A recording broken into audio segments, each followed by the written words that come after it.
A I know gemini A I know ಹತ್ತಾರು A I apps ಇದೆ. ಅದರೊಳಗೆ ನನ್ನ ಮಗಳು 7ನೇ ಕ್ಲಾಸ್ ಓದ್ತಾಳೆ. ನಾನು ಈಗಿನ ಪರಿಸ್ಥಿತಿ ಏನಿದೆ ಅನ್ನೋದ್ರ ಬಗ್ಗೆ ಹೇಳ್ತಾ ಇದ್ದೀನಿ. ಏನು ಮೆಥಮೆಟಿಕ್ಸ್ ಆ್ಯಕ್ಚುಲಿ ಕೆಲವು ಮೆಥಮೆಟಿಕ್ಸ್ ಸಮಸ್ಯೆಗಳು ನನಗೂ ಬರೋದಿಲ್ಲ. ಎಜುಕೇಷನ್ ನಾನು MA ಓದಿದ್ದು, UGC ನೆಟ್ ಪಾಸ್ ಮಾಡಿದ್ದು, KS ಮಾಡಿದ್ದು, PhD ಮಾಡಿದ್ದು ಕನ್ನಡ ಲಿಟ್ರೇಚರ್ ಮೇಲೆ. Recently I finished my PhD in Hampi university. ಇದು ಎಜುಕೇಷನ್. ನಾನು MA ಓದಿದ್ದು, UGC ನೆಟ್ ಪಾಸ್ ಮಾಡಿದ್ದು, KS ಮಾಡಿದ್ದು, PhD ಮಾಡಿದ್ದು ಕನ್ನಡ ಲಿಟ್ರೇಚರ್ ಮೇಲೆ. Recently I finished my PhD in Hampi university ಅನ್ನುವಂಥದ್ದು. ಆದರೆ ಎಜುಕೇಷನ್ನ ಪದ್ಧತಿ ಮೊದಲ ಥರ ಇಲ್ಲ ಇವಾಗ. ಭಾಳ ಸಲ ಅನಿಸುತ್ತೆ, ಇಷ್ಟೊಂದು ಶಾಲೆಗಳು, ಇಷ್ಟೊಂದು ಕಾಲೇಜುಗಳು, ಇಷ್ಟೊಂದು ಟೀಚರ್ಗಳು, ಇಷ್ಟೊಂದು ಬಡ್ಜೆಟ್ಟು ನಾವು ಈ ಮಕ್ಕಳಿಗೆ ಹಾಕಿ ನಾನೇನೋ ಓದಿದ್ದೀನಿ, ನಾನೇನೋ ಬರೀತೀನಿ, ಹರಿತೀನಿ, ನಾನೇನೋ ಆ್ಯಕ್ಟಿಂಗ್ ಮಾಡ್ತೀನಿ, ನಾನು ಸಿಕ್ಕ ಉದ್ಯೋಗ ನೌಕರಿ ಅಥವಾ ಆಫೀಸರು ಅದು ಓದಿದ್ದಕ್ಕೆ ಸಂಬಂಧನೇ ಇಲ್ಲ. ಅಂದರೆ ಒಂದಷ್ಟು ಇಲ್ಲಿ ನೀವು R&R ಅವರಿದ್ದೀರಿ ಅಥವಾ ಅದು ನಿಮಗೆ.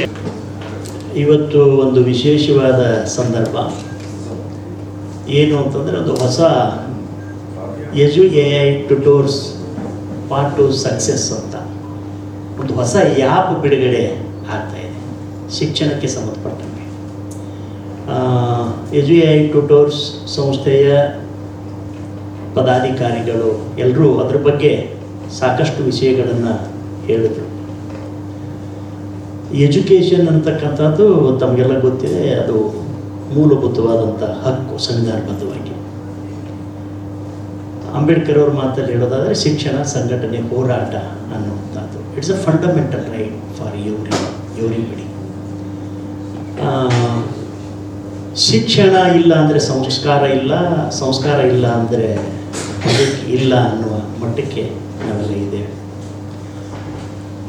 ಶಿಕ್ಷಣ ಇವತ್ತು ವಾಣಿಜ್ಯೀಕರಣ ಆಗಿದೆ, ಕಮರ್ಷಿಯಲ್ ಆಗಿದೆ, ಎಲ್ಲವೂ ಅದ್ರ ಬಗ್ಗೆನೂ ಮಾತಾಡ್ತೇವೆ.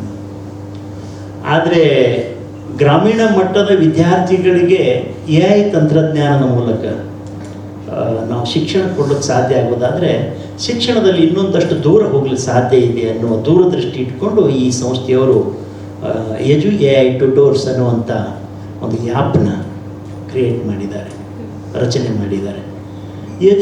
ಅದೇ 3 ಶಬ್ದಗಳಿದೆ ಅದರಲ್ಲಿ. ಎಜುಕೇಷನ್ನು, AI ಆರ್ಟಿಫಿಷಿಯಲ್ ಇಂಟೆಲಿಜೆನ್ಸು, ಟ್ಯುಟೋರ್ಸ್ ಮಾರ್ಗದರ್ಶಿ ಅಥವಾ ಟೀಚರ್ ಅನ್ನುವಂಥದ್ದು. ಪಾತ್ ಟು ಸಕ್ಸಸ್ ಅಂದರೆ ಯಶಸ್ಸಿನ ರಹದಾರಿ ಅನ್ನುವ ಅಡಿಬರ ಇದೆ ಕ್ಯಾಪ್ಷನ್. ಇದು ನಿಮಗೆ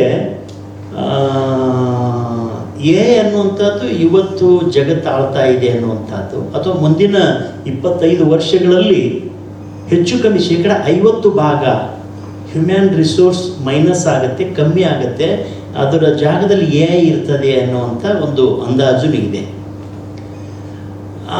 ಎಜುಕೇಷನಲ್ಲಿ AI ಬರಬೇಕು ಅನ್ನುವಂಥದ್ದು ಒಂದು ಒಳ್ಳೆಯ ಪ್ರಯತ್ನ. ಆದರೆ ಈಗಿನ ಮಕ್ಕಳು ಕೂಡ ನೀವು ಗೂಗಲ್ AIನೋ ಜೆಮಿನಿ AIನೋ ಹತ್ತಾರು AI ಆ್ಯಪ್ಸ್ ಇದೆ. ಅದರೊಳಗೆ ನನ್ನ ಮಗಳು 7ನೇ ಕ್ಲಾಸ್ ಓದ್ತಾಳೆ, ಕೇಂದ್ರೀಯ ವಿದ್ಯಾಲಯ ಮಲ್ಲೇಶ್ವರಂ. ಈ ಸೈನ್ಸು, ಮ್ಯಾಥ್ಸು, ಒಂಥರ ಡಿಫಿಕಲ್ಟಿ ಸಬ್ಜೆಕ್ಟ್ ಅಂತ ಏನು ಕರಿತೀವಿ, ಅವುಗಳೆಲ್ಲ ಬಂದಾಗ ಮೊಬೈಲಲ್ಲಿ ನನ್ನ ಹೆಂಡತಿ ಅಥವಾ ನನ್ನ ಮಗಳು ಅದರಲ್ಲೇ ಕೇಳ್ತಾರೆ. ಅಂದರೆ ನಾನು ಈಗಿನ ಪರಿಸ್ಥಿತಿ ಏನಿದೆ ಅನ್ನೋದ್ರ ಬಗ್ಗೆ ಹೇಳ್ತಾ ಇದ್ದೀನಿ. ಏನು ಮೆಥಮೆಟಿಕ್ಸ್ ಆ್ಯಕ್ಚುಲಿ ಕೆಲವು ಮೆಥಮೆಟಿಕ್ಸ್ ಸಮಸ್ಯೆಗಳು ನನಗೂ ಬರೋದಿಲ್ಲ.